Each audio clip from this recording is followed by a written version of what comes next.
gentlemen, welcome back to the Registered Ranching Podcast in the back room, the VIP room, if you will, Willie, of the Mitchell's Cowboy Mercantile Studio. Is that what we need to call it? What is it called? Mitchell's Cowboy Mercantile Studio? Yeah. I mean, I feel like that's a fitting name for it. Since that's where we're at. Yeah. Anyway, welcome back to the Registered Ranching Podcast.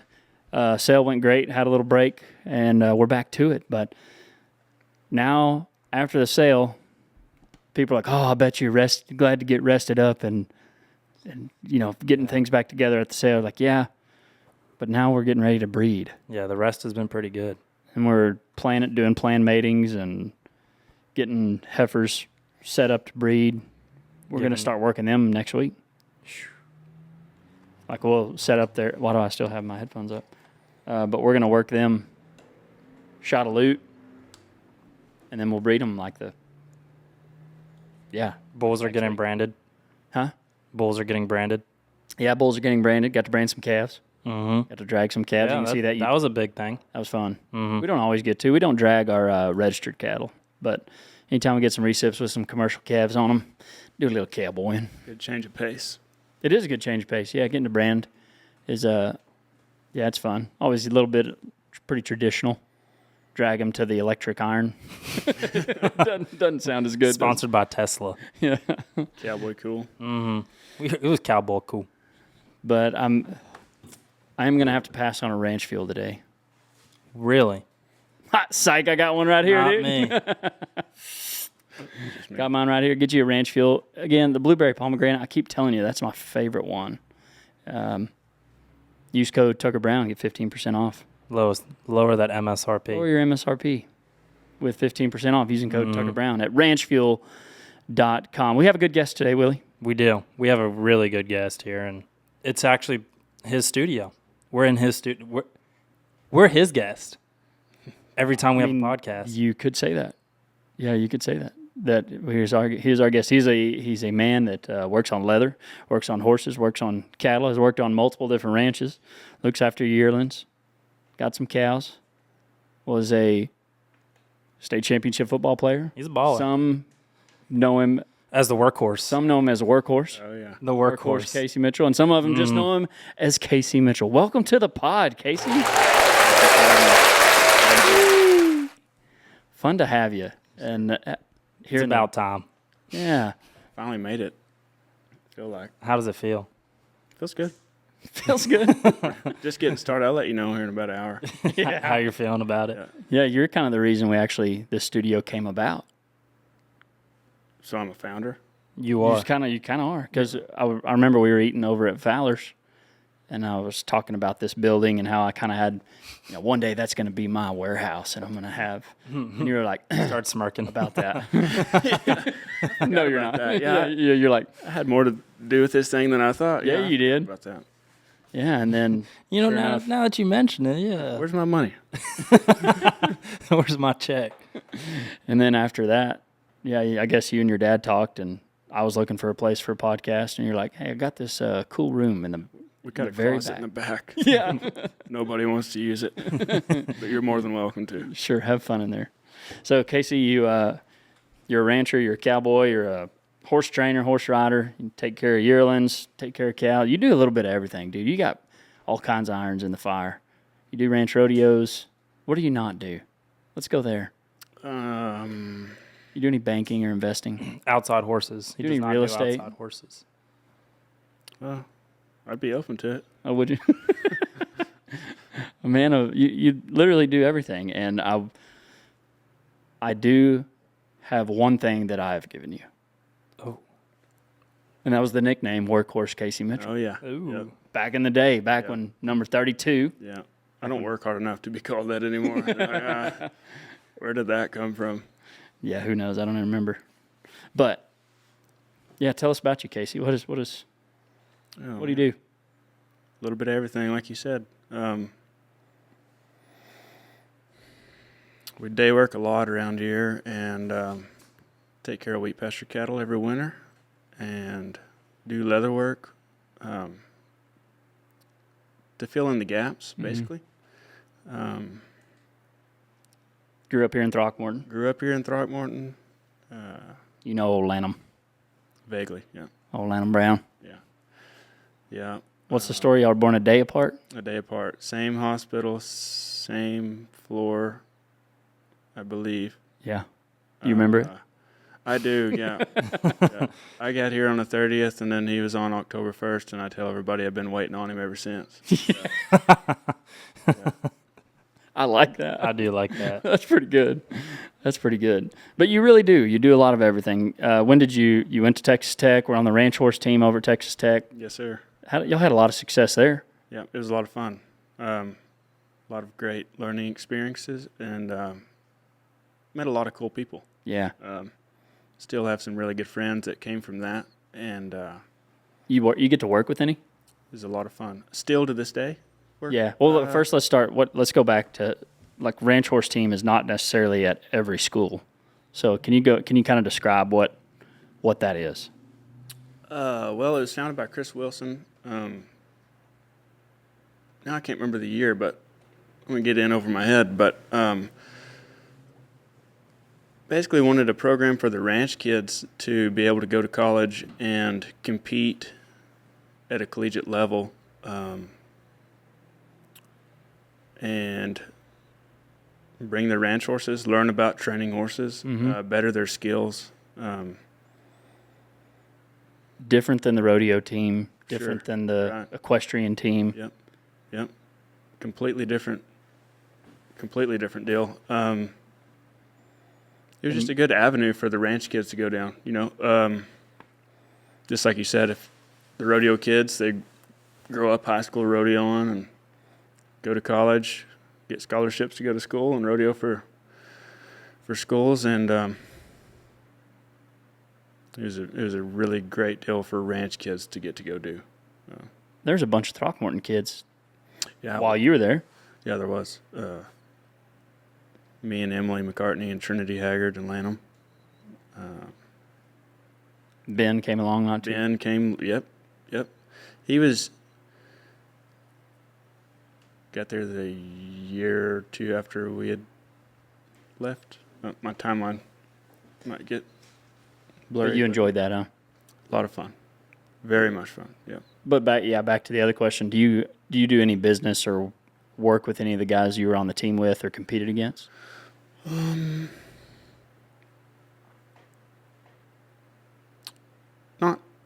Not necessarily.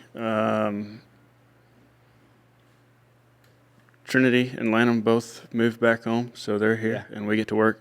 So yeah, I get to work with them some, and then I have a lot of good buddies that were on there that I don't ever get to see, but try to keep in touch, and Right.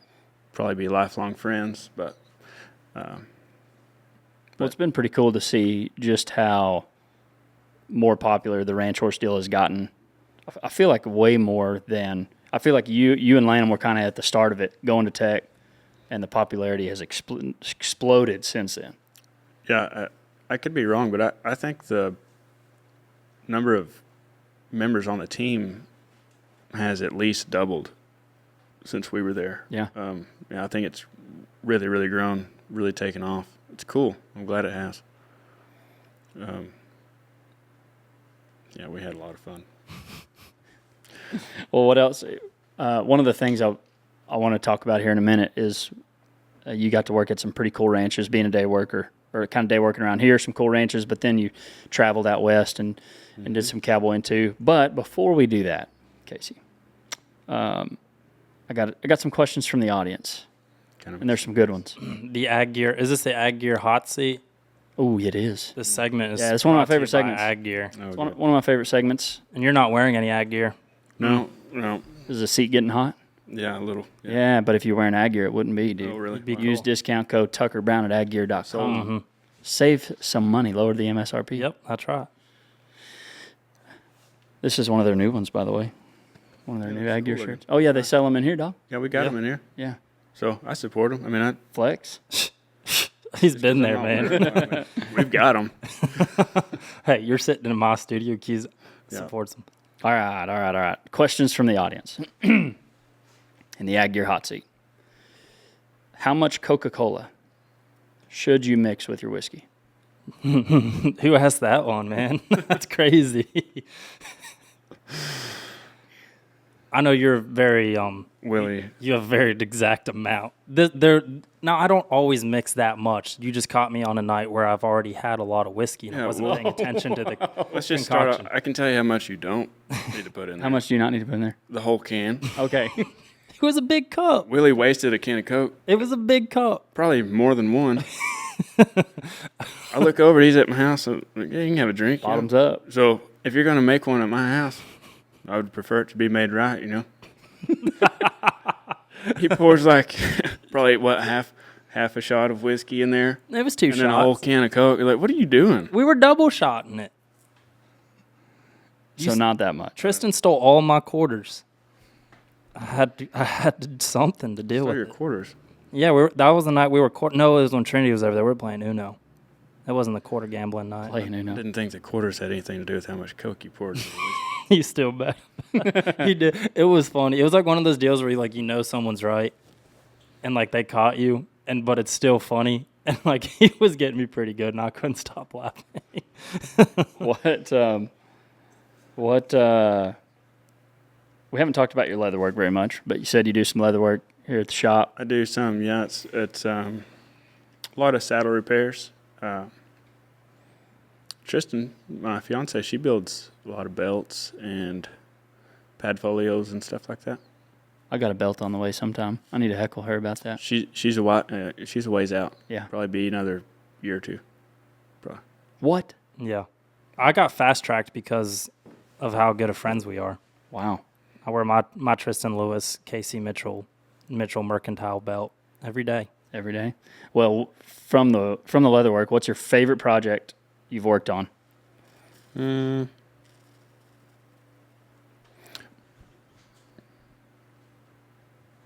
I'm building a saddle right now.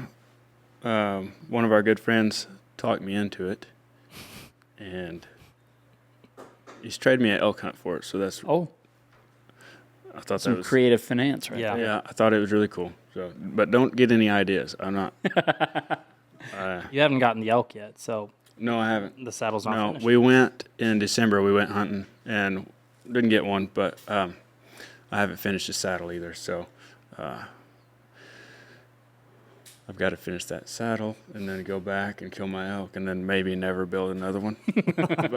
Ever. So sort of your least favorite / favorite. Favorite. Yeah, Project? the leather working deal is a funny thing because I do it to pay the bills, but You don't if do it I for could do fun. something else, I would probably, Yeah. like, if I have something else to do, He's probably doing something else. I'm probably doing something else. Huh. But yeah, it's good. I don't hate it.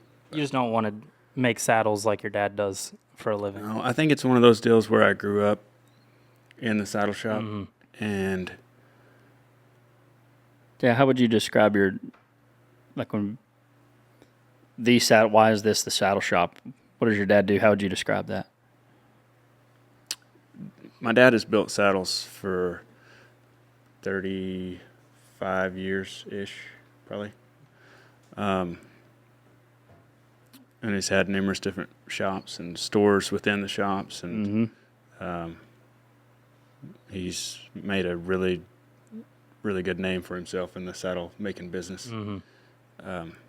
Builds the top end saddles for Western Heritage and Abilene and the Texas Wichita. Ranch Roundup in Wichita Falls, That's cool. That's cool. and has built those two saddles for 20 some odd years. Doesn't he make the top horse one at Wichita too? No, they They don't give a saddle for that. No, Did he make 2 saddles for that, or was I just crazy? I might just be think you're crazy. crazy. I think he was making someone else's saddle at the same time, and I got confused. probably, yeah. They just have one for Top top hand. What is the favorite saddle you own The one I won at Wichita Falls, yeah. for the top end? That's pretty cool that you won that, and then it's your dad's. Who's that? Yeah, who's that made by? Yeah, the one and only. Oh, Robert Mitchell. My dad, yeah. I got one of them. Not a top hand one. But Robert Mine- Mitchell, mine pretty is- much the same. You made it into a top hand one because you're riding it.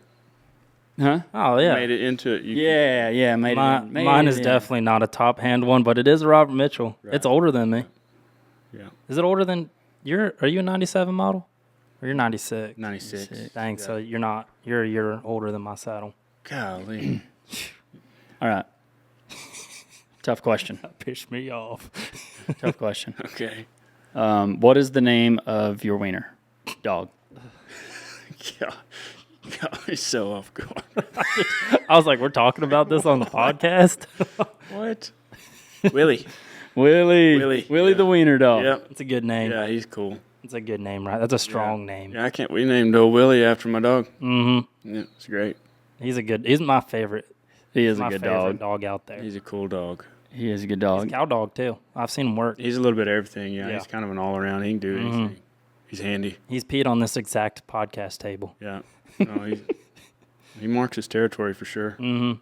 What? I've got some other questions that I'm going to save for later. It's a nice looking truck. But let's see. I got to find one more here. What is your favorite stitch pattern to run? And do you like working don't in have heat one. or cold? I hate sewing. Next question. Yeah, I don't. What is You a don't have sewing? one. What is So- a sewing pattern? What is a sewing The pattern? pattern of the stitch, It's just the design. like latigo. So like mine would be sewn latigo style, or is that not right? No, the latigo wouldn't be the pattern. The pattern would be if it was in Stitch the shape of a fish, like the. Don't you have fish yeah, on there? Sure, yeah, whatever. Like the. Whatever shape you want your. You can do a buck stitch or a. Okay, I've buck stitched before. Remember that belt? So I've done leather work. You buck stitched it? Mm-hmm. I was the one that did the Yourself? stitching. Yeah. Leroy sewed it for me, and then he was like, "Yeah, I'm not doing this. You can do the buck stitching if you want it buck stitched." Oh yeah. And then I found out why people don't like doing buck Bad stitching. idea, very wasn't it? much. It was a bad idea, wasn't it? It took about 7 months to finish that belt. Yeah. Okay, I'm not sure where this question is supposed to go, but it's so off the wall that it's got to mean something to you. Last one here. How much milk do you drink while sick or pregnant? Who asked that? How much milk do you drink while you're sick or pregnant? Yep. I don't know who they are. I just thought it had to do something with you. How much milk do you drink? I've just never heard. I don't know. I drink a hell of a lot of milk, but I don't. Do you? He does drink a lot. Yeah. I can't help him with that. I don't know. I've never been sick or pregnant. Who asked that? I don't know who they are. Doesn't have it. It's just a name that I don't recognize. It's a really random question. It is. I just thought it meant something to you. I don't They know. should probably call a doctor. I You mean, call Yeah. the doctor. Call the doctor. Do I look like a doctor? Well, welcome out. Well, you're out of the hot seat. perfect. Thank you. Perfect. Starting to sweat. Yeah, get your ag gear. Use code Tucker Brown, aggear.com, boy. Boy, I want to talk about day working, day thugging. day thugging, trotting circles, all those things.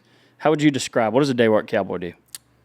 Well, it's just contract labor. So whoever owns the cattle, whenever it comes time to gather them, brand them, work them, process them, wean, brand, if they need help with their cow works, An expert. they call it. The summer experts, some not so much. Yeah, more like a temporary help. So they call you for the day. Yep. So if you needed to brand your calves tomorrow or needed some extra help, you could call me, and hopefully, if I'm not doing something else, then Doing I'll some buck show up. stitching. Yeah. I won't be doing that. I'll be Brandon Cass. So so I could go the next day, hopefully, and help you. And you pay me for the day, and I help you do whatever you need done for the day besides fixing fence or something like that. Yeah. You don't want to do that? Mm-mm. Get too much tied up in leather, huh? Once the cow working's done, See you. yeah. Yes, Tom Morehouse said his legs are a little too bow-legged for I that. got too much bow on my legs for that. Have you ever had a job where someone hired you on and you were like, I am not doing this again? You don't have to say their names. All right, Brown Ranch. R.A. Brown Ranch. Yeah, BSEs. I haven't seen you over there day work. Running 500 bulls through the chute. Oh, there's day working as much as we do. Mm-hmm. You definitely go to places that you might not prefer to go back to. Yeah. Yeah. But as I get, not to sound like an old wise man, but as I get a little bit older and maybe more mature, you just learn that there's going to be those places that you go to that you just smile and laugh and keep your head down and get through the day. Mm-hmm. Probably, a place that you wouldn't want to go to work for full time, but you just remind yourself that you're going to only be there for the day. So surely it's not going to kill you. Uh-huh. And what are the wages? What would they range from? Day working wages? 150 to 230 is maybe 250. Yeah. Per day? Yes, sir. Mm-hmm. Yep. Honestly, it's gone up in the last year or two. I would say on average pushing 200 now. So. Well, it sounds like if you're just hearing, like, yeah, you're making $200 a day, that sounds pretty nice. Yeah. There's a lot that goes into it. You're right. Yeah. And that's it. Could you dig into that of like why that 200? Why it has to be, around that 200 mark? The difference between working for somebody full time and day working. A lot of places that you hire on full time, maybe they feed your horses, or you're driving a company rig, or they're giving you a beef a year and you're driving their pickups that are using their fuel, and just all those little things that now they're your costs. They're your costs, right? So I'm making $200 a day, but paying for my own house, paying for my own bills, feeding my own horses, paying for my fuel to get to your ranch. Buy your own breakfast most of the time. Hopefully they feed you lunch. Most of the places feed you lunch. Mm-hmm. Some places feed you breakfast and lunch, and hopefully you don't make it to supper. Hopefully you're home by supper. But yeah, there's a lot that goes into it. So I know there's one of the questions we had was, how do you get into the day working? I don't know, what's the ballpark? circle. Yeah, the circle. How do you get into that day working circle? I don't know. Around Throckmorton,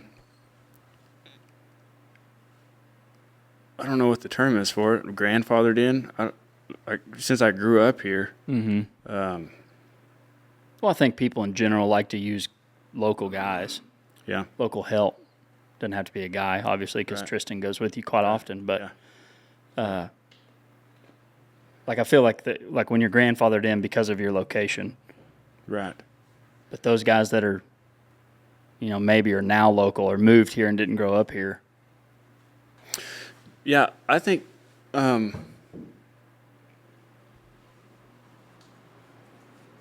just the connections and the friends that you have. If you don't have a direct contact to somebody that is hiring for that ranch or for the works, maybe you know Willie that knows so-and-so that works for the 4-6s, and then just call them and tell them you're looking for some work. I mean, I think the number of day workers is low enough that if you've got a guy that's willing to work and not be a liability when he's at your place and is willing to try to be good help, whether he is great help yet or not, then there's a lot of opportunity, Just takes at least knowing somebody. Get a foot in the door. Right, yep. Knowing someone and then working your tail off, making a good reputation for yourself. Yes, sir. Yeah. Because day working is probably the epitome of like you're your own boss. I mean, like, yeah, you're going to work for someone, but like you could just slack off the whole time you're there, get your check. You're not going to be invited back. Right. Never get a call back. If you want to continue getting called back, and then your reputation, that guy could be like, yeah, I had Casey Mitchell out here and golly, he worked his tail off. Like, he was moving the entire time. And then that goes on to the next guy. And he's like, well, then you get a call from someone else you didn't know. But I think a lot of that is your reputation is everything, the epitome of it in day working. Yeah. And the guys, like you said, because if you have a good reputation, that will spread. Hopefully through your friends, if you have good friends. Yeah. But, people and What's it like? I mean, you mentioned it, Willie. You're your own boss, but whenever you go day work for somebody, you might have a new boss every day. Maybe it's not every day, right, but like pretty much, yeah. Every different place you go to, you got a different boss. How difficult is that, or how weird, or what is it like having a different boss every time? You learn to go with the flow pretty quick because everybody does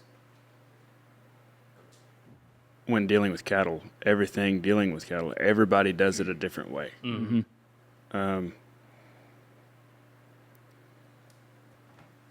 They're usually going for the same end goal, but it's everybody does it different.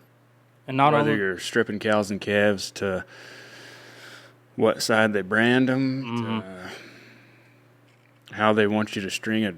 Like if you're driving pairs somewhere, some ranches wad them up in a ball and mash on them till you get to the pins. some people string them And out. some people want you to string them out and keep them paired up, which I think is how it needs to be done. But then it's another thing is like you got to hold your tongue because you think there's a right way of going about doing things, but you were trying to impress the boss and not impress the boss, but you're trying to do you're trying to make sure you're doing it the way the boss wants, so that you kind of have to hold back and do things a different way. Yeah, and I think what I've found, if we're doing something that you wouldn't necessarily do or choose to do,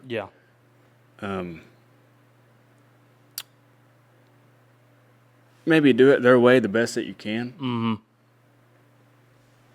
But also, if you see an opportunity to do it your way that doesn't interfere with the way they're wanting to do it or the end goal that they have, if you see an opportunity to do something that you would do that is efficient, then step in and do it. But you see a lot of different ways of doing things working for so many different people. And working with, I didn't even think about that being a factor too, is not only you having different bosses, but your entire crew that you're working with has changed every single time. Every time. Like at the R.A. Brown Ranch, like you kind of get used to the point now, like knowing like, okay, like, you get used to how Tucker works, how Tell works, how Eason, and like, then you can adapt and fill in those gaps to help them out and vice versa. But like every single day you're rolling up to a new place and unloading your horse, like it's a whole different cast. You got to keep your head on a swivel, huh? Different ball game. Yeah. You have no idea the experience level as those guys. If you've got a goober, if you've got someone that's going to actually be some help. You learn to read the situation pretty quick. You can persuade it to go one way or the other. Even one guy, if you show up to a place and you're like, you realize what you're fixing to get into. Hopefully you can, you know what I mean? You can kind of brace for impact, change the direction of it a little bit, or at least help things out. And then whenever you go to a place where it's great, you can relax and do your job. And you've there's some ranches that you go to that basically is the same crew every time. In the spring and the fall, and everything just rolls. And it's easy. It's fun. Fun, maybe not easy. I don't know if I should say easy, but you know what I'm smoother saying. Smooth. Do you think the wages have gone up enough, like with inflation and cost of living and everything, for a guy to day work full time? No. That's a pretty quick answer. Absolutely not. It's hard. That's why we do so many different things. Between day working and leather work and having the care on wheat pasture cattle and lease places with their own cows and And the horses you ride selling too. horses, right? Yeah, we do. We raise a few horses now, and I don't know, our little program. We try to get them broke and useful, and hopefully we can make a horse that the general public can get along with and desire to have. Yeah. So that hopefully we can sell them when they get older. I always kind of feel bad whenever, like those geldings get to be 6, 7, maybe 8 years old. They've already been through the ringer, use the heck out of them for 4 to 6 years, which isn't that. I mean, horses are tough. Yeah. Don't get me wrong. You can still use the heck out of them. I've got an 8-year-old gelding right now that he can go. Old JB. Yeah, Tristan, he doesn't need to go. And then, golly, so again, he'll get fresh, just aggravate. Like, they can still go. Yeah. But they get to a certain age where you try to take care of them and then sell them, hopefully. Yeah. Sell them to somebody that's going to get along with them, and you can make a little money, and it helps business. Yeah. Or call it a side hustle, and it's your bonus for the year. But, so we try to sell a couple horses, too. Do you buy horses? You said you raise some. Do you ever buy them, too? Sometimes, yeah. Yeah. If it was up to Tristan, we'd buy them all the time. Oh, yeah? Yeah. Yeah. You got to watch her. She'll be scrolling on Facebook. Oh. She's scrolling. Look at this one. Oh, yeah, look at that. And then she's in love with all of them. She'll find, the other day she found a donkey. She's pretty determined to get a donkey. What's the donkey gonna happen? What's the purpose of the donkey? Just, it's cool. Just hang out, I guess. I Just don't know. hang out. How are the baby rabbits? Oh, they're good. Oh, they're still. Well, a couple of them aren't good at all. Oh, they're deceased? Yes. How many? Well, we started out with, was there 5? There was 5, but one didn't make it back to the house. Right. Yeah. So 4. Well, how did that work? We found. You guys found 3, and then you and I found Little No, Wayne. we found 4, and one of them was dead. My dog was deceased at the scene of the crime. Yeah, Skeeter got a hold of him. It's quite the rabbit hole y'all are going down here. It was pronounced dead at the crime. Oh yeah, I forgot. Yeah. That was a good one there, though. Yeah, it was. We got to finish this story. You got to hear about that. Yeah, you got. It's just funny. We had to throw the dad joke. Yeah, we found 4, and Skeeter had already killed one, and so here we have 3. Tristan takes them to the house. Willie is out at the barn helping me do something, and we walk over by the Bronc pen, and we hear another one squealing. So we go over there, and there's another one. So we take him home. Little Wayne is Willie names him Lil Wayne, and Tristan bottle fed him, and they were doing good. had a little crate for them, and they were thriving. And then they start dropping. Then everybody you talk to is like, man, trying to raise rabbits, you know better than that. They're going to die. It's like, yeah. I was like, well, they're doing. Got a few alive. Well, they were doing really well, so I was like, these people are. They don't know what they're doing. Full of it. Tristan's doing a good job taking care of them, and turns out they were right. They'll die. They weren't wrong. They weren't wrong. No, they will die. And so now we have 2 left. And one of them is not gentle at all. That's Little Wayne. He's wilder in mountain scenery. Just wilder in mountain scenery. You can't hardly get him caught. No, it is Little Wayne. He'll get out in the house and be running around, and it's all we can do. 2 grown people to get this baby rabbit caught. It's because I got him hooked on that rap music. He'd be listening to 6 Foot, 7 Foot, and that's how far he'd be jumping. Yeah, well, for real. he actually can jump too. I tried to hit him in the corner with a pillow, and he scaled it. Oh my gosh, he was gone. Yeah, I'm telling you, it's a battle to get this thing captured. We have a guest on the show. This is Willie the Wiener Dog, to give people a visual. Willie the Wiener Dog is now. That's my son on the table. Is that okay? Yeah. Well, I guess we should be asking Casey. Casey, is it okay? It's okay. If it's your dog and we're in your studio. Yeah, he kind of does whatever he wants. So. What's up, Willie? He'll probably press a button here in a minute. He was pretty good at that. He's showing off. He's showing off for the pod. What you talked about your horse bloodlines, or no, you didn't talk about your horse bloodlines, but you wrote how many horses do you think you trained? You got a number? Have I trained? Yeah. Oh. 12? Tried to train a bunch of them. I Okay. don't know if I got any of them. How many have you tried to train? I don't know. 12, 120, 220, 1,200? Yeah. Yeah.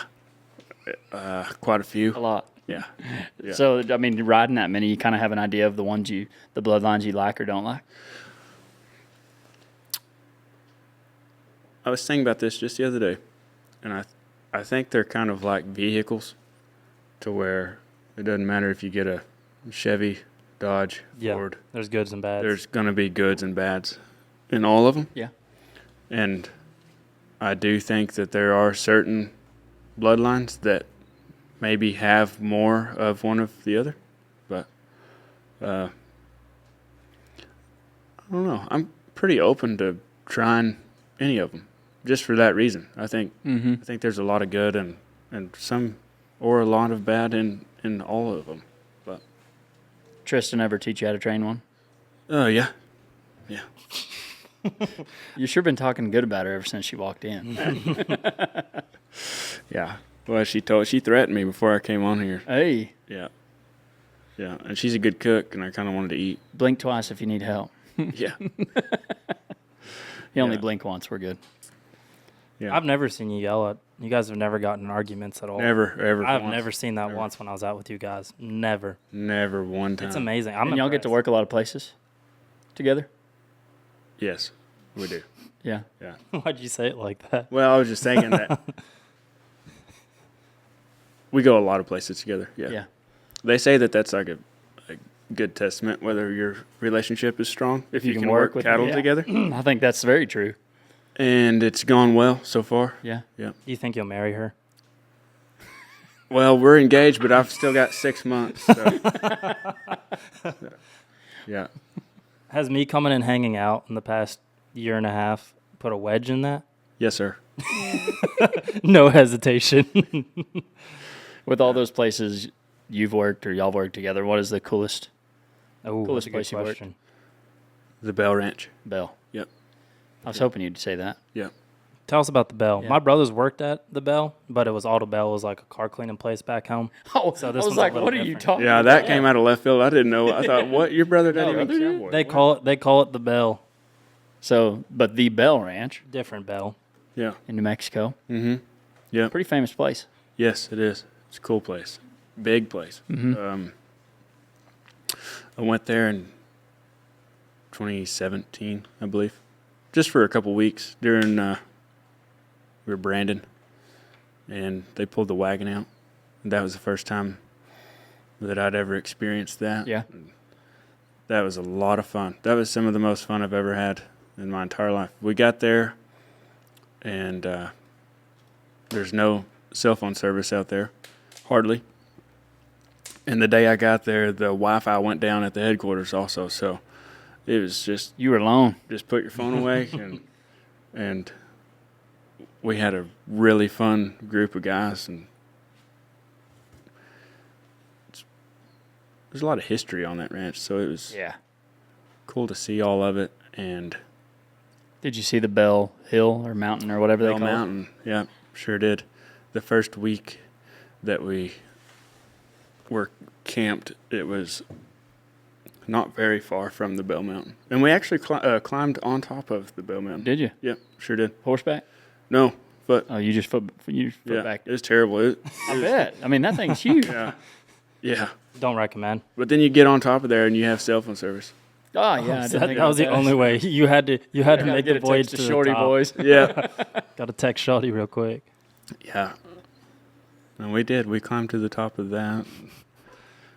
You'd have been like right out of college. Still in. Still in college. Yeah. Yeah. Between my sophomore and junior year. Oh, yeah, that's right. So.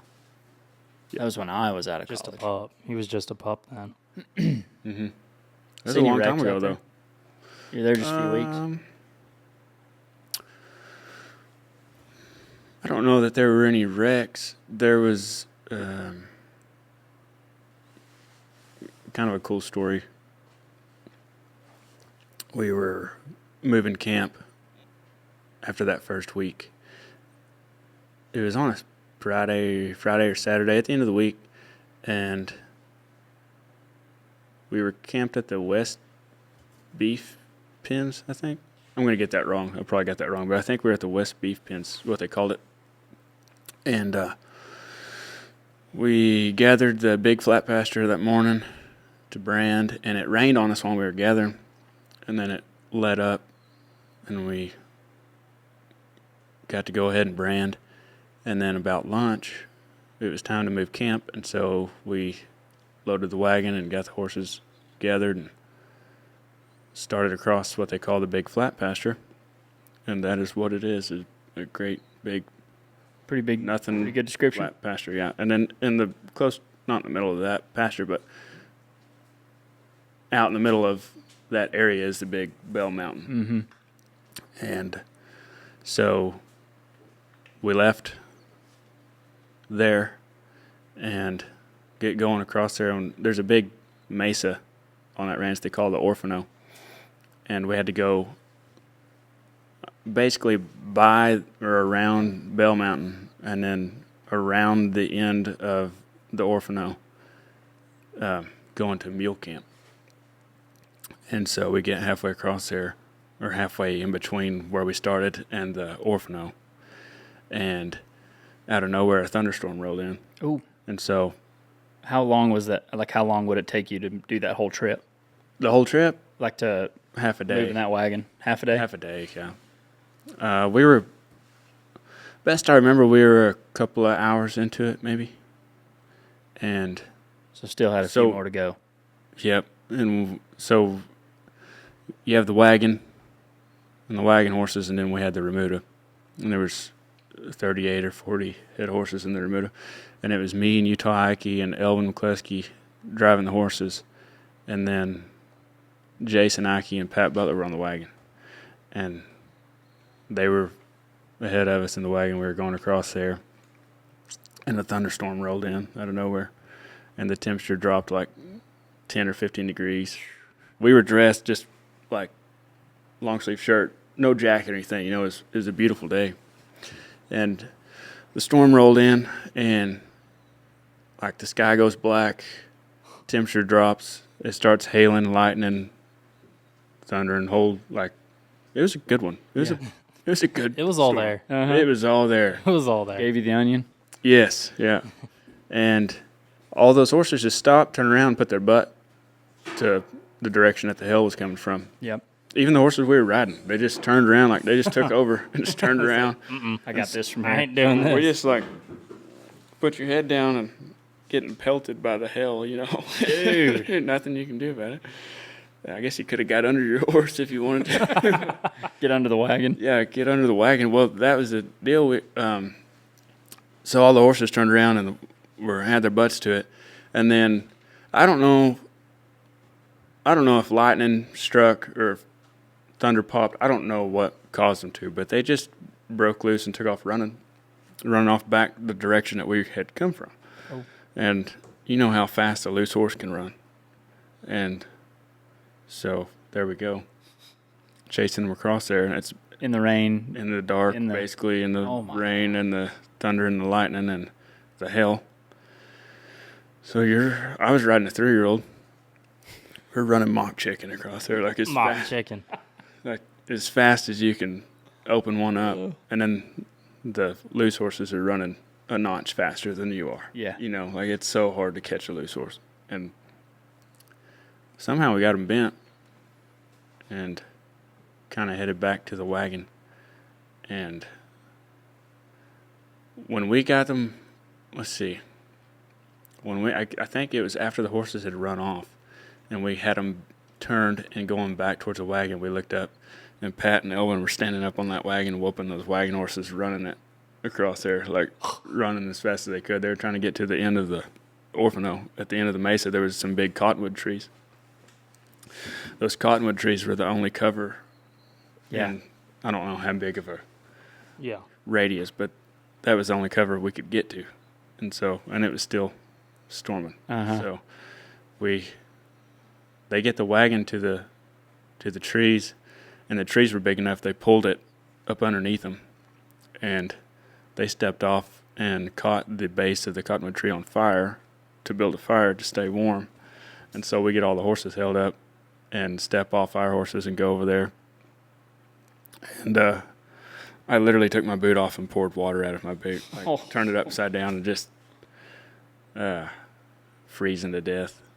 So we huddled around the fire for a while. And then we look up. There goes the horses again. Oh. So we get back on, and there we go again, running wide open. Get them bent, headed back. Finally, the storm let up. Finished our trip, but yeah, that was probably the wildest thing that I've ever been a part of. Yeah. So, yeah, seeing it in the movies and stuff, thought that won't ever happen. Like you just see it in westerns and like see a stampede and the lightning strikes all the steers' horns. Like man, that don't happen. That ain't never gonna happen to us. What are the odds? Sure It enough. happens. Sure enough. You ain't bluffing. And that bell, I mean, not only were you out there, like on the wagon out there, but just the ranch in general. Isn't it like, I mean, how far is it from town? Headquarters was, I want to say an hour and a half. Hour and a half from town? I think so. I think that was So it's not just like a quick drive. just north of Tucumcari. Yeah. Yeah. Just They're an hour and a half north. Yeah, I think so. Yeah, and then Mascaro was a little bitty town on the north end of the ranch, I think. I remember going to, I got to go to the headquarters one time, and there was like a little cafe. At the headquarters? Yeah. Or maybe it's just the chef's house or I don't know. something, but that was in like 2008 or something. And I remember I'm gonna forget his name. The foreman, kind of maybe the wagon boss that was so kind of loved over there that passed away not too long ago. I'm gonna hate that I can't remember his name. Chris? What's his last name? Wilson? Yeah. He was there? Huh? He was there? Yeah. At that time? I don't know what time span he was there. Yeah, he was there whenever we went.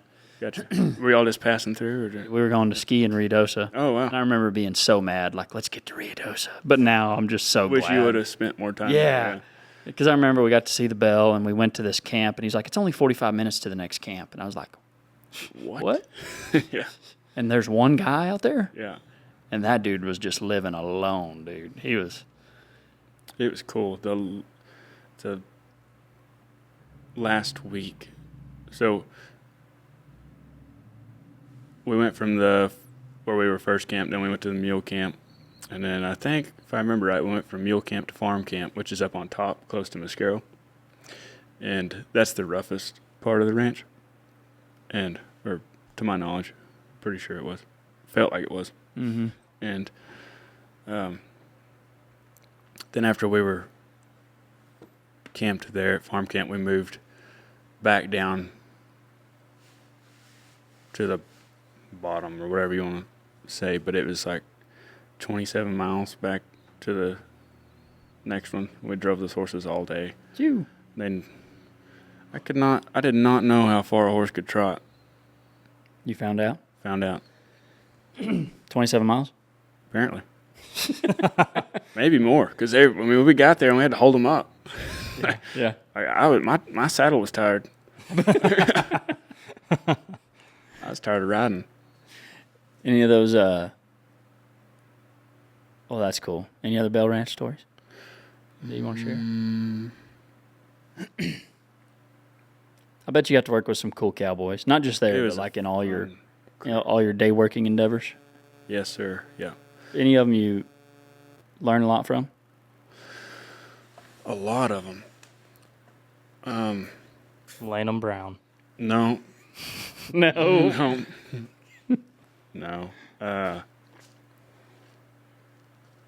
would hate to start naming names because I know that I would leave somebody out. Yeah. And I would feel terrible for it. But I've been very fortunate to grow up and work around a lot of different guys that were really handy with horses, and they knew cattle, but they were good at starting colts and training the horses all the way through and taking care of cattle, and just good men. And I feel very fortunate to be able to work with guys like that. It made a big impact. There was, whenever I first got started, whenever I was growing up in the saddle shop, I remember telling Dad to tell the cowboys that would come in there, if they would take me, I'd work for free. Like, I just wanted to go. Yeah. That's cool. And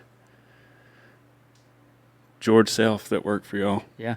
I remember he was one of the first ones that I would come to town and stay with Ty, his grandson. And George would take us to the Browns during the summers and stuff. He'd load us two hoodlums up with him and take. I can't imagine taking two knot-headed boys. Yeah. Could you think of doing that now? No. No. Absolutely not. I'd be so mad. But Yeah. by the time we even got to the ranch, I'd be like, y'all got to ride in the back of the pickup or something. You let me come with you sometimes. Yeah, sometimes. That's plenty. That's his. Yeah, it's been a while. What? We have the peanut gallery commenting. Oh yeah. The donkey Now we got the donkey lovers. I heard you want to have a donkey now. What is a donkey gonna do? What do you do? I have purpose. Now she's comparing I you have to the purpose. donkey. I'm a bloodhound, all right? I'm a bloodhound. Yeah, he has a bloodhound. I took Willie with me. Speaking of taking kids with Your dog? No, my other kid, Willie Okay. Wardle. Willie Me. Wardle, yeah. Me. The second Willie. Yeah. He got to go with me south of here, not very far.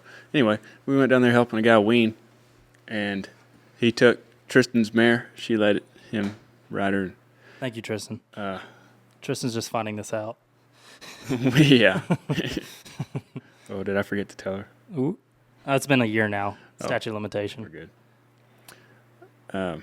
Helping a guy wean and get close to the pens, and a cow or two ran off and a calf. And this happens, Like, it wasn't because it was a sorry operation or sorry cowboys, just kind of happened. And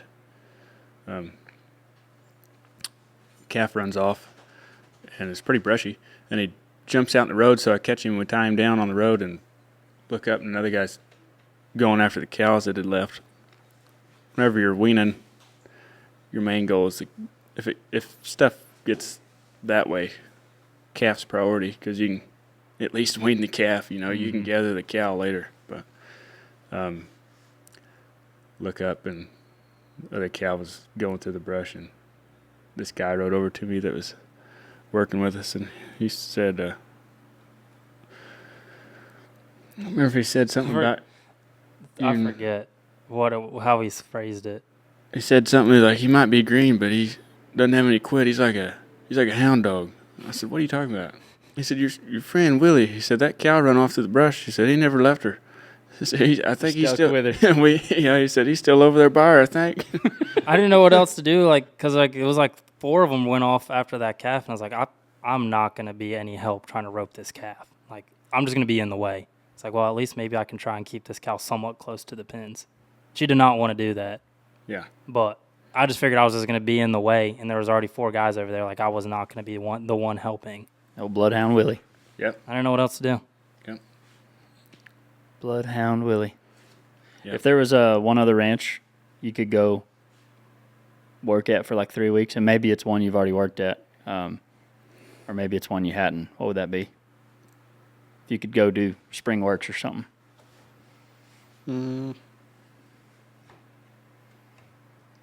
That's a good question.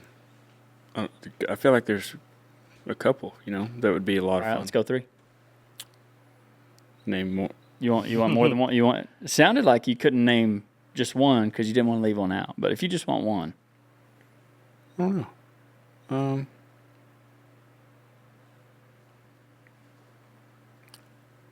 Tongue River. I've never worked there. That's always seemed like a really cool ranch to me. Yeah. I take that back. I did work one of my best friends took care of their division in Raton, New Mexico, and I got to go over there for a week, and we were just shipping yearlings. They took some in on the gang, and he took care of them on grass that summer and fall or whatever. And anyway, I feel like it would be cool to go to their Texas ranch too. Yeah. What's the town that's Dumont. Dumont? Right there, close to Paducah. Mm-hmm. Yeah, actually, we're close to where Tristan's from. You think you know somebody who can get you in there? Yeah, maybe The world gets small, doesn't it? The ranching it does. world gets small. It does. Stay in it very long. Yeah. Shoot, we've been in it a long time. Yes, sir. I think it's cool, like how you did that deal, where you can connect with anybody in the world with seven people. or Yeah. something. I feel like the ranching community is like 2, I bet so. Yeah. maybe. I bet if you did 3, you could get a lot of people. Yeah. If you Yeah. just were three people separated. Yeah. I know Casey, who knows Willie, who knows Blake, and then that could get you a whole lot of people Yeah. in the ranching world. Yeah. Which also is why your reputation It's even more important. is so important. Right. Yeah. All right, we're going to move into one of my other favorite segments. This is the Bedrock Tough Question. Bedrock truck beds. Best truck beds there is, Willie. Mm-hmm. And that's why we have them, because they are the toughest ones. Something needs to compete with. And there's a new one coming out April 15th. And if you want to see it, we will post about it on April 15th. I just can't tell you about it. We have it right now, but I can't tell you about it till April 15th. We can go to our socials. It'll be on our YouTube channel, be on our social media. I've been telling everyone about it already. Uh-oh. I'm just kidding. He let the It cat was out a of joke. the bag. Huh? He let the cat out of the bag. Dadgummit. Can't Willie. trust me. Leave it to Willie. Leave it to Willie. Well, welcome to the Bedrock Truck Bed. Tough question. Are you ready for this? I guess. What is the toughest thing? We're going to go, what is the toughest thing about horse training? Every horse is so different. It's like,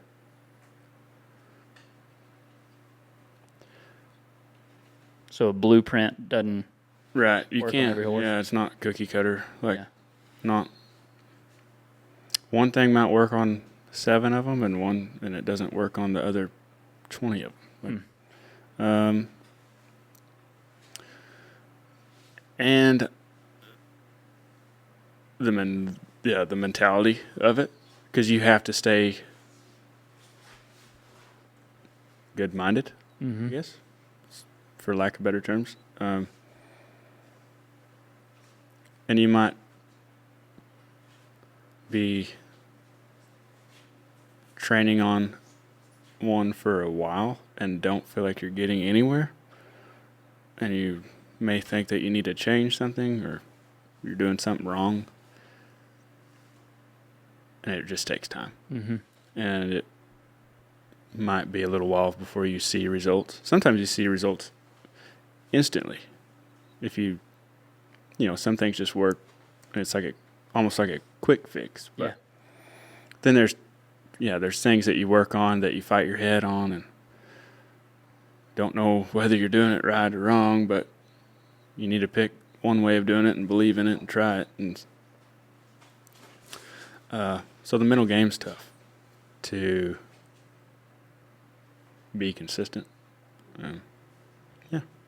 There you go. Your Bedrock Tough Question. Get you a Bedrock truck bed, Casey. You won't have to worry about those horses Yeah. being hard-headed.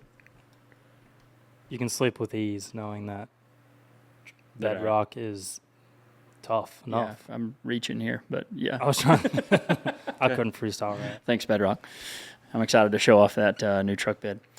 I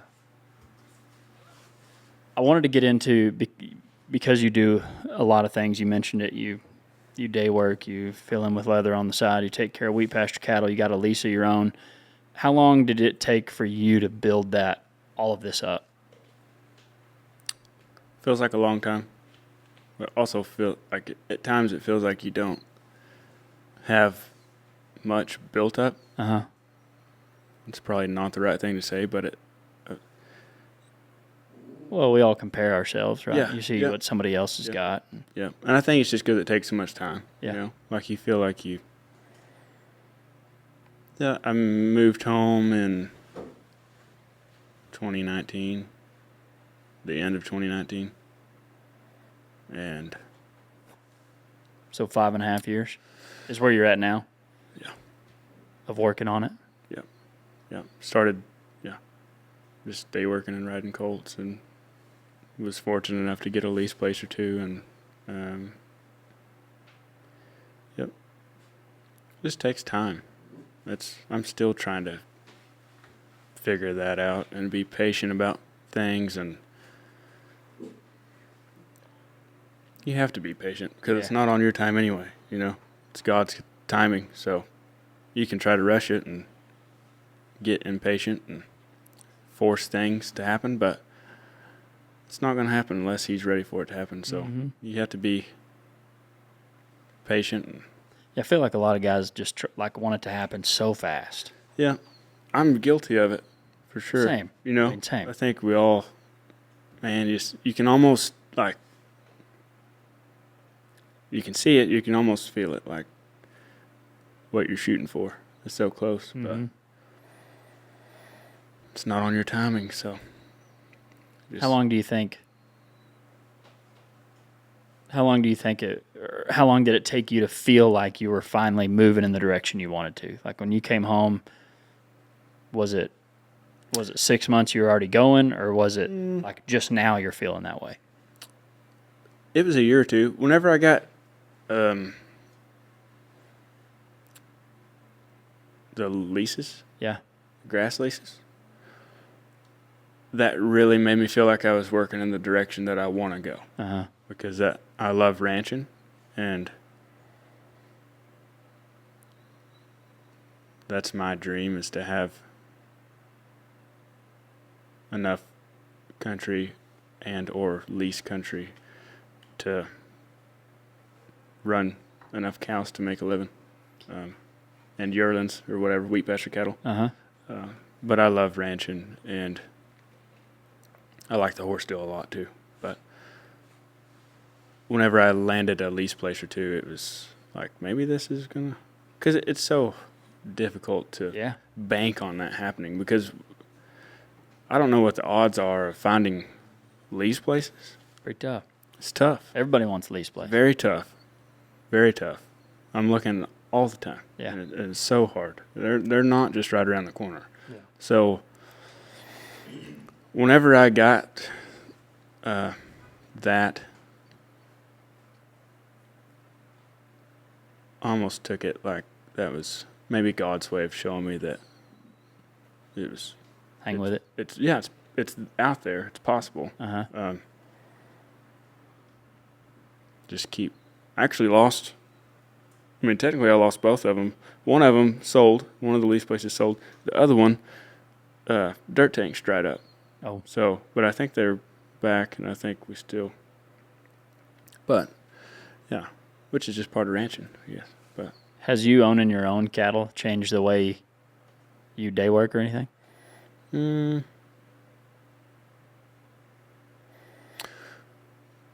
I don't know. Maybe this is the opposite of the question that you're asking, but seeing so many different ways of doing it Oh, yeah, so the other way. Yeah. has made me come up with how I want to run mine. There you go. Okay. So, yeah, I don't know that it's changed the way I'm going to help you tomorrow, but it's changed the way that I want to handle my cattle Mm-hmm. and my cattle business. Yeah. And it's cool because you can see things that work really, really well, and then you see the things that, I mean, they're still weaning a calf and selling a calf, and hopefully they're making a profit. But you know what I mean? That you see things that are like, wow, that's what I want to try to do, and then you see the things that's like, ah, Probably not going to do that. yeah, I'm probably not gonna do that. I'm going to remember not to do that one. Yeah. That's neat. You mentioned before, you mentioned Haythorns before, but we hadn't really talked about it yet. Yeah, I got to go up there Nebraska. Nebraska. Yeah, that was cool. That's a cool ranch. A lot of history, family history there too. Yeah, What are they? 6th, 7th generation? What are they? something like that. Yeah. It's been in the family for a long time. Yeah. Just sand and grass up there. If you find a rock, Sand hills. yeah. If you find a rock, somebody put it there. That's what they say. Really? Yeah, yeah. They don't you don't have to shoe your horses really. Oh, that's weird. And I remember they did shoe some. I'm sure depending on the horse, if he needed, if he needed help, Yeah. if he didn't have great feet or something. But yeah, I mean it's just sand, and so if you land, it's soft. Yeah. You get, Did you land? While you no, were up actually, there? I don't know. I come close a time or two. I'm sure. Yeah, yeah. I have a kind of a funny story. So the first time that I went up there for a few weeks in August, and just went to basically ride horses for them. They had some young horses that were green and just needed some rides, whatever. And the second time I went up there was they were gearing up for their sale, and I just went for a week and rode 2-year-olds and helped demo them for the sale. But so anyway, the first time I went, say I got there on a Sunday, we started Monday morning, we had to move cows or something. And so we get back to the barn at lunch and eat lunch and then go back to the barn, and Cord said, I've got a few that you can start in on. They're 3-year-olds, and they've got anywhere from 8 to 20 rides or something. And it's kind of a unique situation because they'll start them as 2-year-olds, ride them for a little while, then they turn them out and don't ride them again until they're 3. Really? And lets those horses grow up, mature a little bit, and then 3-year-old year rolls around and they start back in on them and ride them their 3-year-old year some, or maybe a lot, maybe a little, and then kind of turn them back out. And then whenever they turn 4, they start using them a bunch. Huh. So I don't want to get in over my head talking about the Haythorn horse program, but that's the way I understood it. And it was cool because I think that's how some of the big ranches did it back in the day. They would wait till those colts are older and mature so that they could just start using them and they could take a day's work. That was the first experience that I had being around that. So anyway, Cord says, I got 3 for you to start in on. They're 3 years old, 10 to 20 rides or whatever, 8 to 20 rides. And he said you can ride those and be done for the day. So I ride the first 2, and it was good. It was fine. And they were working on the Bronc pen. They have an indoor Bronc pen in their stall barn, and Cord was putting new sand in it, so it was out of commission. So I said, where do you want me to ride these things? And he said, just 50 yards over there, there's an arena. You can take them in there and ride them. Perfect. So I ride the first 2. It was good. I catch the third one, and I can't. He doesn't want me to saddle him. So it wasn't a big deal, but the other 2 were pretty easy. So finally get him saddled. Finally get my snaffle on him. He did not want to snaffle in his mouth. And I'm like, gosh dang. So I lead him out there to the arena and kind of jip him around for a second or whatever, feel him out, see if he was kind of tight. And then I got on him, and he's just kind of looking at me out of both eyes like, what the hell are you doing on my back? And I go to smooch him off, and he doesn't really want to move out. And so I take my bridle rein and Give him a little tap. give him a little encouragement. And he blows up and bucks around there for a little while, and he's just kind of throwing a fit. Well, he finally lines out, and I end up loping a few circles on him and kind of whatever, just kind of get a ride on him and get to a stopping point, call it quits. So I go back to the barn, and Cord's over there, and he said, well, how was that how was that last colt? He said, that's Craig's pick of the crop. And I said, well, it was touch and go for a minute, but I said he was like pulling on, like if you hung your bridle on that pipe fence right there, he was like pulling on that pipe fence. And he said, well, that's interesting. I'll have to tell Dad. I said, okay. So later that day, he tells Craig that he was stiff, a little touch and go, whatever. So then the next day, I'm down there at the barn again riding horses. And Craig walks down there. And he said, Case, I think I know why that horse was a little bit tough yesterday. And I said, oh, yes, sir. Well, why is that? And he said, well, I don't think them boys got to him last year. That was his first ride. No way. Yeah. You just did everything on the first ride. Yeah, I guess. Yeah. I thought it was funny. Would you have changed what you've done, like would have done if you would have known it was his Oh, first absolutely. Yeah, I would have. Yeah, and that's not like that's not a bragging right of what I got done on one first ride. I just thought it was funny. ride? Yeah. I had no idea, so I'm just like, you son of a gun, you've been rode before. I'm kind of spanking you, Make you making earn it. go on, and then he's never even been saddled before. Like he's just, What are you doing back yeah. there? It was funny though. We all laughed. It Probably was made a little more sense. It was after all that. good, and he was a good colt. I think he turned out good, but yeah, I would have definitely went at him different if I'd have known that he had never been messed with before. I think I'd have had a little bit more patience and been. I might have waited till he got the sand in the Bronc pen and maybe started him not in an arena, but Yeah. That is pretty good. it was funny. That's probably been my favorite one you've told so far. It was funny. That's a good family.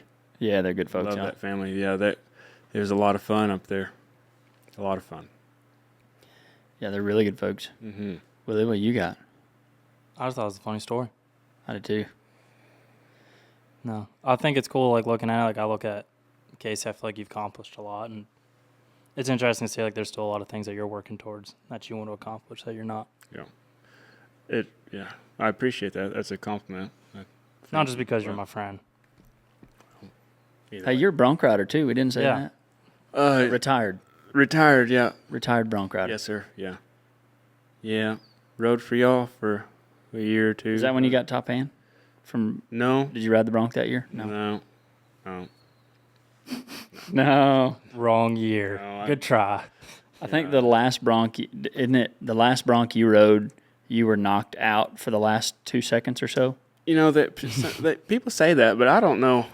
I don't remember because I was knocked out. Chickens were scattered. Yeah, a chickens little were bit. scattered. They were. Yeah. I remember that. That was. Yeah. Thankfully, it was funny because It wasn't. No, was it funny? you didn't get You got a seriously good laugh injured. out of me laying dead, lifeless in the arena. Now it's funny. Now it's funny because we didn't know at the time, Yeah, but it's like, backtrack. oh, you got knocked out and actually rode the Bronc unconscious for like 1 or 2 seconds to ride it, make the whistle. Yeah. That's what I remember anyway. I don't know. You don't I don't remember? know. I don't. I just don't remember. I couldn't tell that. you. Couldn't tell you. That was my first Butler horse and last And last. to ride, and I probably blew it up in my mind because it was a Benny Butler Bronc, and I'd gotten along really well with the rest of them that I rode for y'all, and I think That one gave you the onion. I overthought it a little, and then it took my thought away real quick. Took your thought away. Took Yeah. all thoughts But away. you rode him. Yeah. You rode Yeah, him. they gave me a score. I covered, I guess. I guess. That's what I'm told. Yeah, they said that whenever I came to in the hospital, that's what I kept saying. Did I ride him? Did I ride him? So, yeah. And then Lanham, he comes in there, and I think this is when they knew that I was going to be okay Yeah. because Lanham came in there and started jacking with me, and I was laying in bed, and I had the covers pulled all the way up to my chin, and I don't remember if he was just talking smack or if he was actually like jacking with me or what. There's no telling. But Right. I guess he made me mad, and I said, Lanham, if you don't quit, I'm going to get out of this bed and whoop your ass. And I Do you remember saying that? No. No. I don't. Even better. And then Lanham's got it. I'm sure he still got it, but he took a picture of me. I've got the Oh, I've got the covers pulled all the way up, and I got a big old shiner on my left eye, and I've got my middle finger sticking out from under the covers. Yeah, that was Back in when they 2016, I think. 20. Oh, dang. Yeah, it was years ago. Years ago. 10 years ago, almost. Yeah. Yeah, and that was the year that Miles won top hand because, well, not because. I mean, I'm sure he would have rode the won it. Bronc after. Right, he did. Saturday night, he rode. That was the first Bronc that he had ever Miles ridden. got on it. Yeah, and Yeah, rode 'cause the heck Casey out of got it. knocked out. Couldn't ride the next night. Right, I Miles couldn't. jumped I on. could barely walk the next night. Was Griff still riding saddle Bronc then? He wasn't touching. I don't think Griff ever rode a saddle Bronc. No. Or not Griff. What am I saying? RA. RA. I'm crazy. No, RA. RA wasn't riding either. Huh. So it was No, he had already retired. Already had. RA had retired at that think- point. Yeah, now that I think about it, maybe I started riding right after. No, I don't remember. But it was between. Trend did for a little bit too. He was after. I think Trinity was after I rode for you. Was he? So once you were retired, then Trent picked it up. Yeah, and I don't remember the exact order. I don't remember if it was me and then Trin or if it was somebody else in between. But yeah, Miles picked up the slack, and that was the first Bronc that he had ever been. That was my first Butler horse, but not my first Bronc. And That was Miles's first Bronc and Butler horse, and he covers it. it Saturday his night last. at Wichita. And then he was like, you know what? I'm going to quit while I'm ahead. Yeah. And Man. you got top hand. We did a podcast with Miles. If you hadn't listened to it, it's a good one. Yeah. Go back and listen to it. It was cool though. That was pretty. I mean, it wasn't cool for me, but it was Yeah. cool. Cool story now. Yeah, it's cool. Was- Not any. What? I was going to ask, like, kind of like how you asked Tyler. I think it's a good question. Was there a point when you realized, like, I know what I'm doing? Like, no. Where you feel like, just In ranching. yeah, just in just general, cowboying? just cowboying, just cowboying in general. ranching and cowboying. Yeah. Or maybe even with horses. I don't know that there's a given point in time where it clicks and you're like, oh yeah, and I can kind of know what I'm doing. But I guess as you go through the stages, you get more confident in what you're doing. I guess I think it's just a gradual. You gain confidence as you And building off that. as your knowledge grows, and you can see things getting better. And you're like, I don't know. I don't think there was a given point in time though Yeah. where I was like, oh yeah, This is it. 'cause I still don't have it figured out. You just thank God you just get more confident as you go through it, and so I liked what you said about God's timing. Mm-hmm. There was a deal that I don't know if I sent it to you. I sent it to Jake. But, like, especially, like, since I've came out to Texas, I'm not good at a single thing that I'm trying to do. Like, whether it's cowboying, rodeoing, editing, like, this is all, like, everything that, this has music. I was wondering where that came from. Everything, even using my on purpose. using my phone. a sad story. Yeah, Right. I got some motivation. Setting now. the tone. But, like, there's not a single thing that, like, I have any experience or that I would say I'm even, like, decent at. Like, it's all new things. So, like, I'm constantly getting humbled going out. Like, whether I get slammed by a bull or I go out and cowboy with you guys and it's like, holy crap, I'm in the wrong spot. Like, everything. Or editing. Like, I'll have someone show me something with editing and it's like, they're like, you're so It is primitive, funny. like, simple. Like, Yeah, the moment when you think you got it figured out. then I moved to Texas and I have nothing figured out. And it's And you been a go- long 4 years. I feel like that happens with me with horses quite often. Not that I am a avid horse trainer, but that happened with like Swig. Oh yeah. Thinking, I'd rode one that I thought was a little wilder, and I was like, yeah, I'm ready for this. And I Yeah. was very humbled. I think that's a good point to bring up as you go through stages and phases of your cowboying career. When I say you get more confidence and get better at things, basically referring to the challenges that you go through, like horses, for example. Like, I don't know if it's a God thing or what, but it seems like you get, when you grow up riding kid horses, and then as you grow older, you might start riding some that are a little bit trickier, a little bit wilder, a little bit. Maybe you start your own colt, or you start riding one that's a little cold backed, or might try you every now and then. And so you just go through different deals does that make sense? Yeah, you're Yeah. going through different You- stages. Go through different stages, and you gain confidence by going through those. Mhm. I'm sure that after you rode Swig for a while, and you realize that he's a green colt that's pretty tough, and then you figured out that maybe he's just another mare's colt. Yeah. You can ride him. Just another cow's calf. Willie- Daytona. Willie was feeling pretty confident one day. He was riding Snap, and we were kind of learning to cut on him, and he was AQHA a little bit. AQHAing on him Yeah. on I Snap. know what that means now. Yeah, I mean that's my term. So don't say it to NCAA anybody. NCAA. And so he was, but he was feeling good. He's like, yeah, like I feel like I might need to touch your horse. And I was like, well, I did not say that. You're putting words in my mouth. you may have not said those exact. We were words, trotting but through the you East were wanting Holden, more and than I was Snap. I was asking about cutting. And you cut on Snap first. Oh, I thought He wasn't. you told me to get off and get on Swigs. Like, try Swig out real quick. He wasn't good enough for you? Or what? But I remember No, I love Snap. I don't know where he's getting this no, story. Snap was great, I but you love Snap. were feeling good. You were feeling good on Snap. And whenever you're on a horse that can show you what to do, yeah, it feels they teach Yeah. you, right? And then I remember being like, "You want to try Swig?" And he's a little touchier. And you obviously like you haven't been scared of anything. You're like, "Yeah." I was pretty excited. I was laughing when he started doing his little crow hop deal. I was like, rodeo. But he started.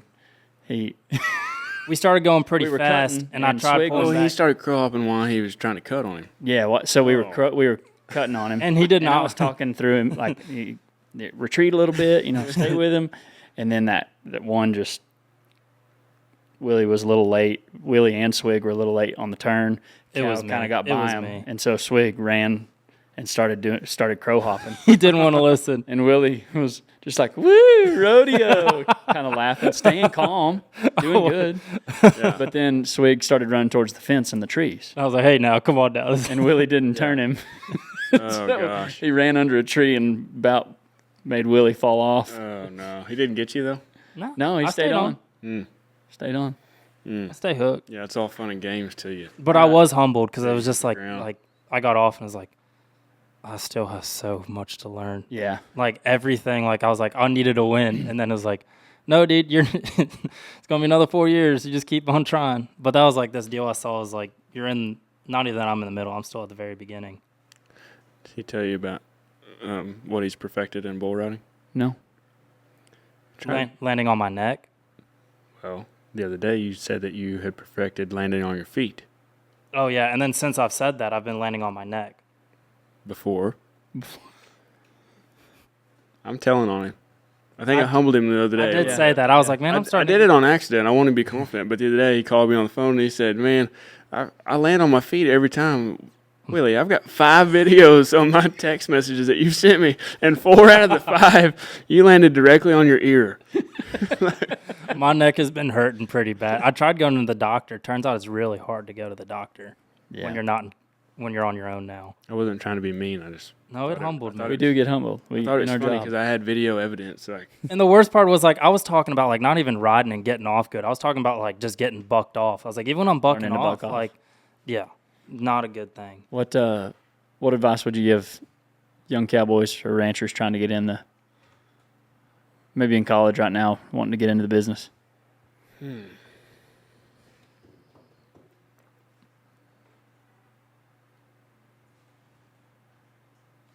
Thinking hard. that's a good question. Yeah, Gears are turning. Yeah, I mean, there's always the obvious, like not to sound cliche, but like to surround yourself by people that, it's very important. I'm not taking away from it, but yeah, surround yourself with people that you want to be like, and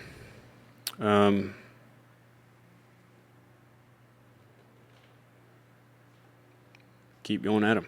Mm-hmm. If it's, I don't know. Yeah, you started by asking cowboys who came to the saddle shop, Right. Yeah. Yeah. Just be willing to work, pay attention. No, that's all good stuff. Yeah, that's pretty basic, but I think that's part of. I think yeah, that's really the answer is that it's not. It's not that It's hard. not rocket science, right? Right, it's not rocket science. It's not. Yeah. Something that yeah. not just a few people have. Yeah. Yeah. No, I think so. Yeah. What was it? Did you say you had some in the verse or something, Willie, that you were Oh, trying it to was share? just a quote just saying, like, you're past the point of where it's new and exciting, but you're not at the point where, like, you've mastered the skill. So you just have to keep, like, the only way to get better is you can either quit or just keep going. Yeah. I heard I it. tried quitting. It's not fun. Mm-hmm. Yeah. Sorry, go ahead. No, I didn't mean to interrupt. I heard a cool quote the other day. A very successful man said to fear nothing but worry about everything. Fear nothing but worry about everything. And I kind of like that. Yeah. Kind of stuck with me. I think, I don't know. You ain't scared of it. No, but I think if you want to be successful, Mm-hmm. it's probably good to worry about Yeah. stuff. I think worry can be a very good thing and a very bad Mhm. thing, but fear nothing but worry about everything. Like, to me, it means take care of your stuff Yeah. and worry about not Yeah. succeeding. Like, yeah. Not getting it done. Mhm. yeah, yeah. Mind if I add one more thing? Yeah, go ahead. Just thought about it. I think I read it the other day. Talking about day working for a lot of different places and maybe not really liking the way that they do things or being frustrated by it. Maybe it's a place that you dread going to, but you feel obligated to go help them. You're doing it for a living, so think of it as you're working for the Lord and not for man. Mm-hmm. And that helped me personally. Like, you go a lot of places, you get pretty frustrated with how things are going, or maybe you don't want to go, but whenever you think about taking care of the Lord's cattle, Mm-hmm. puts a little Make you different, take care of them a little more, huh? little different perspective on there. Yeah, make you know? take care of them a little more. Yeah. So I thought that was cool. I like that. I think that's in Corinthians too. I like Corinthians. That's going to be my next book. I'm still in Proverbs. I like Proverbs a lot. A lot of good stuff. Well, Casey Mitchell, top hand, Workhorse. offensive MVP in 2014 Texas State State Championship. He did stiff arm the crap out of a dude. I watched the highlights. That dude's probably still Bronc hurt. rider. Bronc stomper. No. Rancher, leather work. It's good stuff, man. Thanks for Rapper. being on the pod. Thanks for having me. I enjoyed it. Thank you very much. Thank you for allowing us. To be in your studio. Yeah. Oh, right. In your studio. You're welcome. Yeah, I forgot about that part of it. And thanks for all the extra Coca-Cola that you give me every time I come and hang out. Yeah, that's gonna stop. I'm going to stop taking as much Coca-Cola as soon as I start landing on my feet. Yeah. Well, I thought you perfected that. Turns out I didn't because it's gotten drastically worse since I opened my mouth. I just need to start staying on them, then it's not going to There you go. That's the answer. Yeah, that would be great. Be good for your health. be really good for my health. You've been listening to the Registered Ranchin' Podcast with Tucker Brown and Willie Wardle. Thanks for hanging out with us today. Y'all check out the YouTube. If you give us a 5-star review, that helps us out a lot. Get this way of life out there. I'll personally fight you if you don't give us 5 stars. And by fight you, I'm going to hire a hitman who doesn't care about anything. That's a threat. Wow. That's a threat. I mean it. You heard it from Willie Wardle. Yeah. Get that 5-star review. Go to registeredranching.com. Get you some merch. But don't forget, folks, first of all, the Alamo. But Never forget the Alamo. don't forget the Alamo. But also don't forget, y'all stay classy And ranch on them. and ranch on them. We love you. God bless.